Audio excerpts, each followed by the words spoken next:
Did you all catch the title of my speech? Immutable. Ladies and gentlemen, this is I'm going to present an abstract concept here. This is a concept from software engineering. I'm going to talk a wee bit about what immutable means, and then I'm going to give some examples about immutability, and especially in software. But then I want to get to a point where the penny will drop for you all, because this concept actually means a whole lot to all of us in the way we do things these days. I'll get to that. So, does anyone know what immutable means? Can anyone give me a definition for immutable? So if you look it up in the dictionary, immutable means doesn't change. It stays still. It's fixed. Okay. So immutable is actually probably doesn't really exist in the real world, because everything around us is mutable. I could grab this lectern and I could twist it, and I've changed it, right? But immutable means that it's fixed. It's going to stay the same forever. When you create it, it stays exactly the same. That's really hard to do in the real world, but in software, being immutable is entirely possible. Right, David? You see, in software, and you're in this lovely space where you can create things and they will persist forever. They'll go on forever and they'll be the same forever. So a bit of background on this. So back when they first cooked up computers, back the late 70s, when they were starting to build software for the first time, everything they did was mutable. Because back then, computers were tiny, right? And they had really small capabilities. They couldn't do much. And so what you do then is, maybe you're making a word processor, and it's 1981, right? And what you do is you wire up the software so it's always keeping track of changes. Here's an example. So you use Microsoft Word today. You'll know Microsoft Word. You're writing a letter to your grandma, and you're going to type it out, right? And you're going to hit the save button, and Microsoft Word is going to save that document. You follow? Yeah. So this is mutable.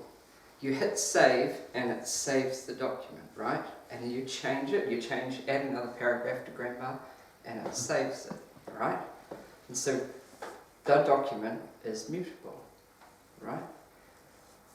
The other way, immutable, would be to just create it straight off. And it stays the same, right? Who here has used Google Docs? Yeah, lots of people. So the one thing that Google Docs doesn't have when compared to Microsoft Word is a save button. There's no save button in Google Docs. As you type, it just goes. It just works and always remembers what you've typed, right? That is an immutable architecture. And I tell you, the reason that is possible with Google Docs is because of the cloud and the way that we can store things these days. You see, back in the original days, back in 1981, if you're trying to make a word processor, you have to be really crafty with the way you put the software together, because you've got such a small computer and you've got really limited resources. But now that we've got just billions of petabytes of storage on the cloud, we can store everything. And so when you write your Google Doc to your grandma, it just stores as you go. And for complicity's sake, it's actually storing a copy of the whole document every time you write another paragraph or write another word. And the beauty of that is you can haul back through time and see how your document's changed. And this concept of hitting the save button just doesn't exist. It saves everything, right? You following me?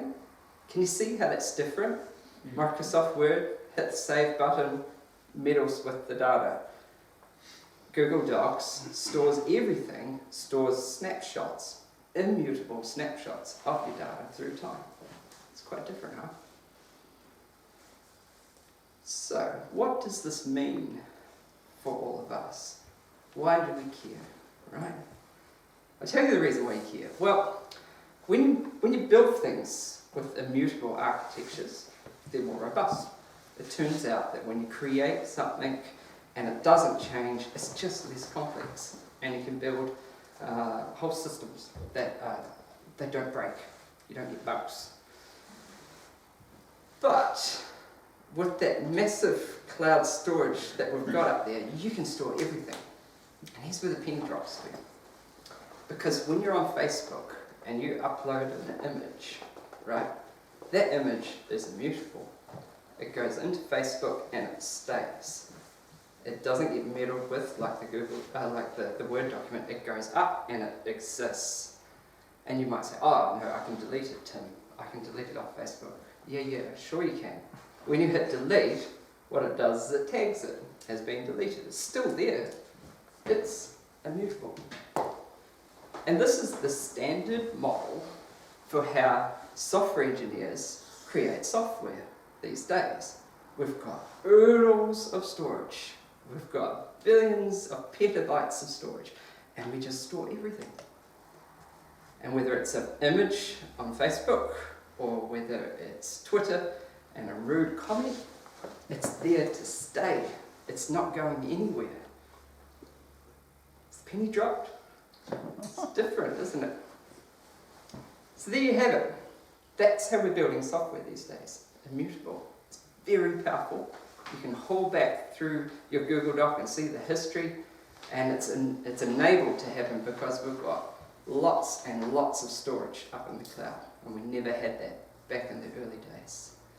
But it's really powerful for how we build software. It makes more robust software, but you got to watch it, because the Facebooks and the Twitters, they're owning your data and they're making your data immutable. This is Toastmasters.